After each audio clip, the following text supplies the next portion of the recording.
Hacia 1520, con la reforma protestante, como se le conoce, lanzada por Lutero, donde mostraba su enérgico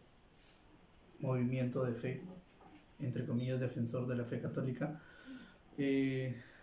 título que le otorga León X por el Tratado de los Siete Sacramentos. Pero, dadas las circunstancias, es excomulgado y es distanciado de la religión católica. En ese mismo contexto, Enrique VIII, un rey culto, inteligente, proporciona o genera lo que se conoce como el cisma anglicano, a partir de la petición de anulación de su matrimonio con Catalina de Aragón. En 1527 a Enrique VIII le sugiere esta petición a través de Thomas Cranmer y Thomas Cromwell, quien eran sus allegados, sus ministros más ligados a él, y le hacen la petición al Papa Clemente VIII, el cual se la niega a partir de Carlos V, ¿no? Que era sobrino de Catalina, la anulación del matrimonio, y a partir de aquí se genera esta partición, esta división de la iglesia anglicana o de la iglesia inglesa en los dos bandos, en el bando anglicano y en el bando religioso católico. Enrique VIII intentará de todas maneras divorciarse hasta 1529, y en este evento circundante del clero secular propone o hace que se generen las órdenes religiosas, ¿no? Haciéndose reconocer jefe por ambos bandos. Este primer cisma de Inglaterra, o este cisma anglicano hacia el siglo XVI, va a producir hacia el siglo XVII, 1647 específicamente, en George Fox como fundador de los cuáqueros, una facción religiosa que aduce que solamente la voz divina es la única forma de llegar a la eternidad y que no hay necesidad de sacerdotes. En este marco, en este contexto, los cuáqueros durante el siglo XVII van a sufrir persecuciones religiosas en el contexto de la Guerra Civil Inglesa, ya para el siglo XVII. Y en este marco, los cuáqueros huyen y llegan a las colonias norteamericanas, donde empiezan a fundar no solamente sus respectivas dominaciones territoriales, sino también diferentes características culturales que nos van a proporcionar, sobre todo desde el ámbito alimentario, diferentes productos o diferentes marcas significativas, ¿no? En su primer momento, en el ámbito de la confitería, ¿no?, los cuáqueros tuvieron un monopolio comercial muy importante, y más de un siglo fue dominado a partir de las marcas Cadbury, ¿no?, Fry, y la marca Ronchi y Terry's de New York, o Terry's de York. Este logro es más notable dado la reducida cantidad de cuáqueros entre 1851, ¿no?, entre los 21 millones entre Inglaterra, Escocia y Gales. En los estados norteamericanos se encontraban un promedio de 1.400 cuáqueros, lo que representaba el menos del 0,1%.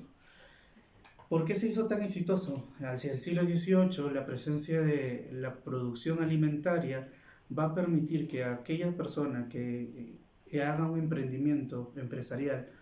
y coloque una marca, un producto que sea muy requerido, se colocará como una empresa muy sólida en el contexto de las primeras revoluciones, sobre todo la revolución industrial.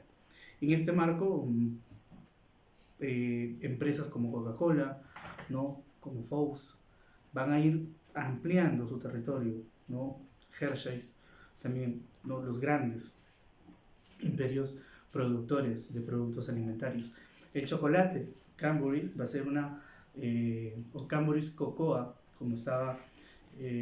denominado para el siglo XVIII, finales del siglo o inicios del siglo XIX, lo que va a producir es justamente esta masificación del producto del chocolate, ¿no?, y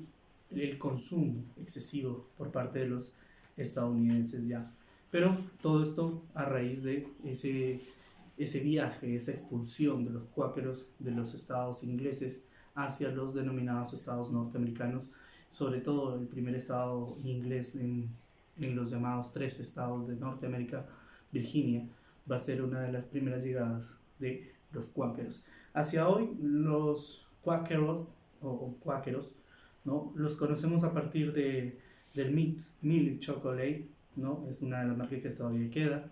Y otra de las marcas justamente que lleva su nombre, pero que no tiene mucha asociación con ellos, es la marca de avena Quaker Oats, ¿no?, o avena Quaker, que tiene como símbolo representativo justamente a un hombre de estilo cuáquero, que en el territorio inglés es la religión también conocida como la Sociedad de los Amigos, ¿no?, o la fe de los cuáqueros. Entonces, en este marco vamos a ver que, por ejemplo, los cuáqueros van a estar muy ligados a Norteamérica y hasta el día de hoy van a estar asociados de alguna otra manera porque representan confiabilidad en el caso de Norteamérica, en el caso de lo que hoy conocemos como Estados Unidos. Muy bien, estudiantes del tercer año de secundaria, a partir de esta breve introducción, nosotros damos continuidad a lo que es la parte final de la actividad denominada como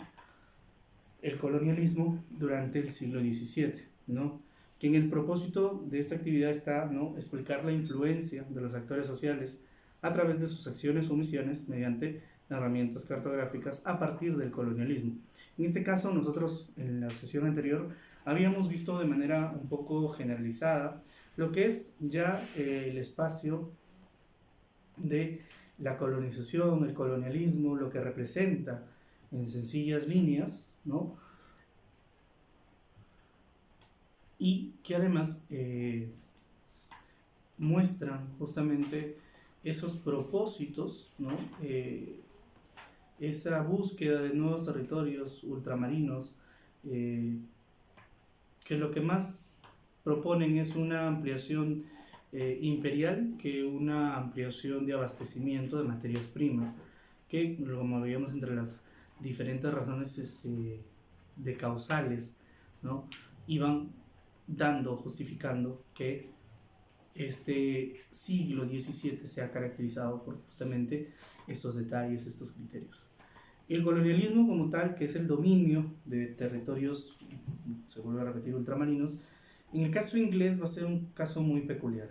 En un principio será una de las monarquías más inexpertas en el tema. Las primeras van a ser la monarquía española y portuguesa hacia el siglo XV-XVI con el descubrimiento de América, ¿no?, hacia 1492 con Cristóbal Colón y los diferentes viajes de Magallanes en el lado del bordeando el continente africano y el Cabo de Esperanza, que es el más importante para Portugal. En este caso, en este contexto, durante el XVI, la monarquía inglesa se enfocaba más en solucionar sus problemas espirituales, religiosos y sus problemas civiles también. Entonces ya recién en el XVII empieza esta exploración, este avance, esta preocupación por querer abarcar el dominio del mundo conocido para aquel entonces, iba a encontrar en los estados americanos, en estos 3 estados norteamericanos, la presencia, el avance de lo que viene a ser su, luego, hacia el siglo XVIII, imposición o su ubicación como uno de los grandes imperios dominadores de lo que conocemos África, Asia y demás, ¿no? Entonces, en esta diferenciación de la colonización inglesa a Norteamérica, vamos a encontrar que justamente no nace de un plan, no nace de un propósito monárquico, en primer lugar, nace una especie de aventura con las personas que fueron desterradas a partir también de las crisis espirituales que se vivían en el contexto monárquico, y a partir de aquí esta nueva llegada, este nuevo comenzar va a producir justamente una de las diferentes historias como de los cuáqueros, la historia de Pocahontas en el contexto de la dominación de las colonias americanas a partir de los puritanos ingleses. Entonces vamos a ver un poco justamente a partir de qué se realiza esta colonización, ¿no?, cómo es que los ingleses van llegando. Primero, ya una vez que se instalaron los, digámoslo así, expulsados de la comarca inglesa, La reina Isabel va a apoyar ya una vez estas expediciones, esta profundización de lo que viene a ser la colonización, el capital, el interés, nuevamente vuelvo a repetir, de consolidarse como la más importante, a partir también con una tendencia un tanto absolutista, a pesar de que es una monarquía parlamentaria. El reinado de Isabel I dio la orden y la prosperidad al pueblo inglés a partir del crecimiento de la unificación religiosa y la mayor solidez económica. En el caso de lo que son las 13 colonias americanas, nosotros tenemos Massachusetts, Nueva York, Pensilvania, Maryland, Virginia, Carolina del Norte, Carolina del Sur, Georgia, Nueva Hampshire, Connecticut, Nueva Jersey, ¿no? Como los más importantes o los más principales. Una de las, por ejemplo, producciones más trascendentales en estos estados a partir de la experiencia inglesa va a ser la producción del tabaco. Todos estos elementos van a influir directamente en el proceso de colonización, el proceso del colonialismo. Los perseguidores religiosos vieron esta migración como una opción para, como decía, empezar de nuevo, un nuevo comienzo, sin ataduras, sin que responder a nadie. En ese propósito de sin que responder a nadie, la economía hacía que de algún otro modo, al no tener control, empezase a haber muchas personas poderosas. Esto también va a traer consigo ciertos criterios o ciertas complicaciones sociales que en diferentes películas de Hollywood han sido representadas, justamente esta formación de la cultura inglesa en lo que nosotros conocemos como Estados Unidos. Una de estas razones es que los colonos ingleses usaban la esclavitud como una herramienta principal para el dominio y el control de todo el territorio de Norteamérica. Es así que la colonización inglesa tuvo dos momentos, dos caras. Por un lado, las colonias del sur, instaladas allí con la conformidad y el aliento de la corona, y las del norte, compuestas fundamentalmente por los disidentes religiosos, que, vuelvo a repetir, por tercera vez, escapaban a partir de la persecución que existía.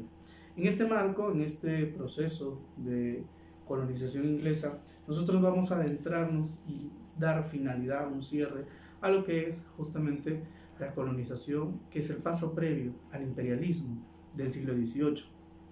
La colonización inglesa y el enfrentamiento entre Inglaterra y Francia luego para la independencia de los tres estados americanos junto a la Revolución Francesa van a ser los dos ejes sociales más importantes que van a servir de motivación para lo que nosotros luego vamos a vivir hacia 1800 en adelante con lo que son los ciclos independentistas o los ciclos revolucionarios en los estados americanos controlados por la monarquía española. En este marco, en este contexto, daremos fin a lo que es el colonialismo y, sin más, sin extenderme para no ser reiterativo luego en la clase remota, yo me quedo en casa.